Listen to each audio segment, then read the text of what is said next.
Salut les fans du foot, bienvenue sur Will's Foot, votre rendez-vous pour tout décrypter sur le ballon rond. Aujourd'hui, on plonge dans une tempête qui secoue le Real Madrid, le géant d'Espagne.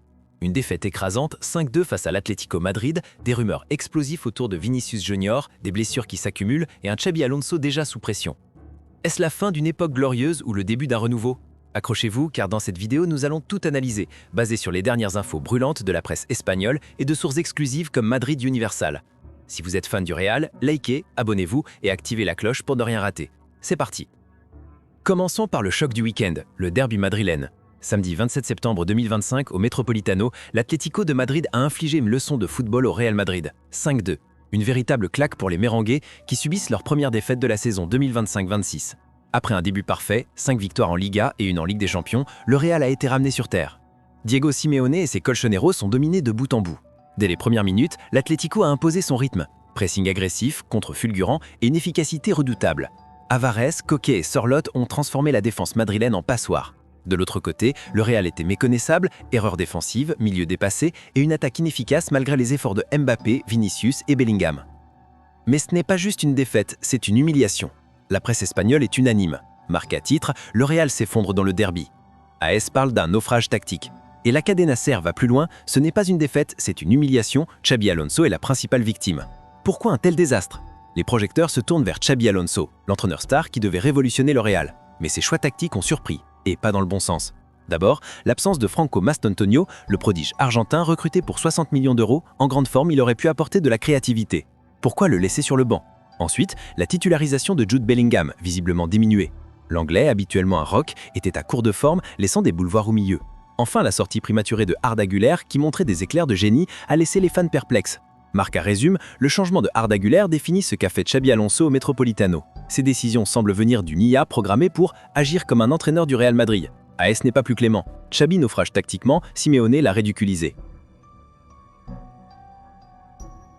La pression monte sur Alonso. Avec des matchs cruciaux à venir, Kairat Almaty en Ligue des Champions et Villarreal en Liga, il doit rebondir vite. Sinon, les rumeurs de limogeage pourraient s'amplifier. Fan du Real, pensez-vous qu'Alonso est l'homme qu'il faut ou a-t-il été surestimé? Dites-le en commentaire. Passons au feuilleton qui agite Madrid. Vinicius Junior. L'ailier brésilien star mondial est dans l'œil du cyclone. Après la défaite, les critiques fusent, et pas seulement sur le terrain. La célébrité espagnole Bertín Osborne a lâché une bombe dans une interview pour ABC avec Maria José Ostalrich. Je ne le vois pas au Real Madrid. Je n'ai rien contre lui, mais moi, je le vendrai demain. Non, mieux, aujourd'hui avec un joli ruban. Pour une fortune, bien sûr. Il n'a pas la mentalité du Real Madrid. Il devient antipathique partout où il va, conteste tout, il a mauvais caractère, je crois même que ses coéquipiers ne le supportent pas. Des mots chocs qui reflètent un sentiment croissant. Mais ce n'est pas tout. Selon El Chiringuito et la Cadena Ser, le Real pourrait perdre Vinicius sans toucher un centime. Son contrat s'achève en juin 2027 et les négociations pour une prolongation patinent. Pourquoi? Les exigences salariales de Vinicius, qualifiées de colossales par la presse madrilène, sont loin des offres du club. Le Real refuse de le payer plus que Kylian Mbappé, leur nouvelle star. Résultat, un bras de fer. Le club a décidé de reporter les discussions à l'été 2026 après la saison selon la Cadena Ser. Leur stratégie? Pousser Vinicius à accepter l'offre actuelle. Mais ils prennent un risque énorme, le voir partir libre en 2027. Et ce n'est pas tout. De nouveaux prétendants entrent dans la danse. Selon Defensa Central, plusieurs clubs de Première Ligue, Manchester City, Chelsea, Liverpool et Arsenal, surveillent de près la situation. Ces géants anglais peuvent offrir le salaire que Vinicius demande. Manchester City, en pleine reconstruction, voit en lui une star mondiale. Liverpool pourrait le considérer comme le successeur de Mohamed Salah. Chelsea et Arsenal, avec leurs investissements massifs, veulent ajouter son éclat à leurs effectifs. L'idée d'un transfert en Première Ligue séduit le Brésilien, d'après le rapport. Et l'Arabie Saoudite? Toujours là, prête à dégainer une offre en or comme pour Ronaldo ou Neymar. Le Real joue avec le feu. Perdre Vinicius serait un coup dur, mais libérer de la masse salariale pourrait permettre de recruter d'autres talents.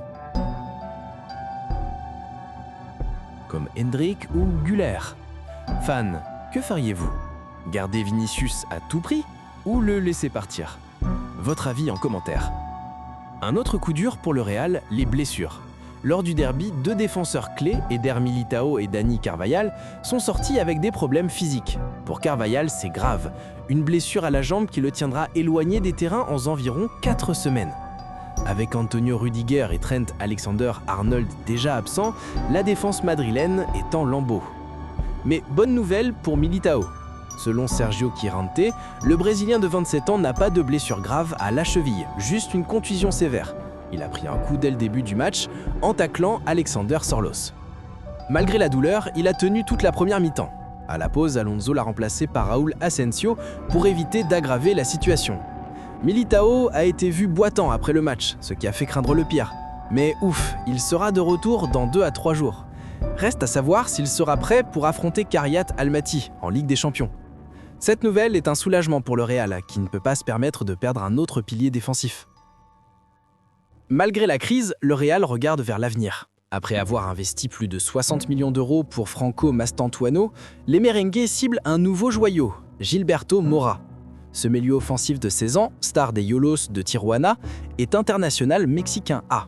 Il a brillé à la Gold Cup et pourrait devenir le plus jeune Mexicain à disputer une Coupe du Monde l'été prochain.